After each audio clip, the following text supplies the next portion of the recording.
Irbuun seena. Waadaa kanarraa yoom maqe. Lafeen gootota qabsoo bilisummaa Oromoof wareegamanii. Na haa waraanu.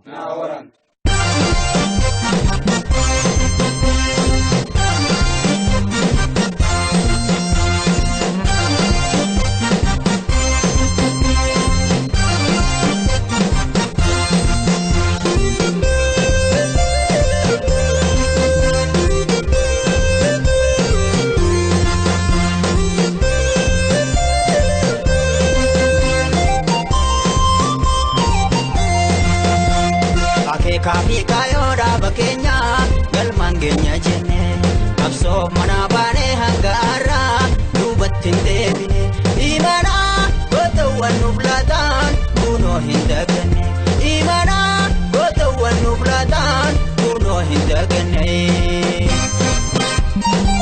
hey wobo ake kafi kayo jalan kenya rabu galman digenya Oromiyan digel masheti nibilisoti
sonati kayon gotota hena bukarati dune tabamna dani hakarati obojera omanara modi snutis bane kapso sonati kayon gotota hena bukarati dune tabamna dani hakarati kayon gotota hena bukarati dune tabamna dani hakarati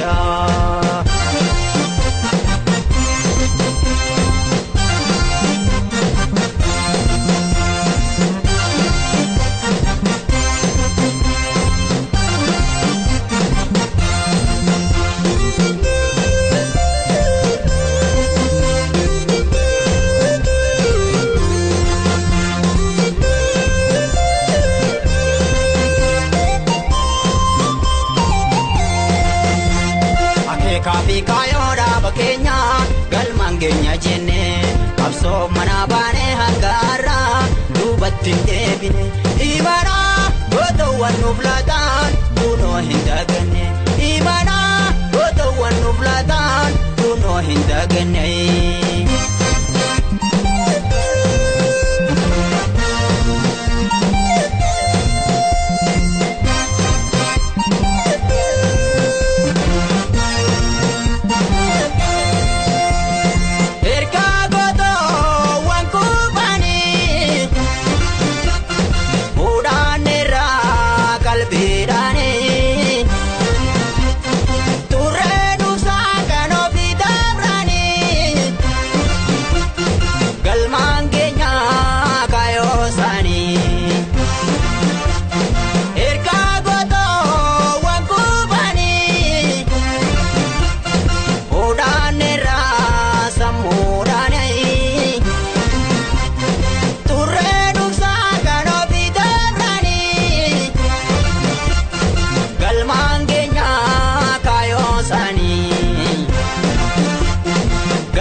bakka hin kenninu beelaaf deebu tasan jilbeeffannu olola diinaaf duubattiin deebinu ni falmaanna falmaa hin lakkifnu rakkoo qaabsu bakka hin kenninu beelaaf deebu tasan jilbeeffannu olola diinaaf duubattiin deebinu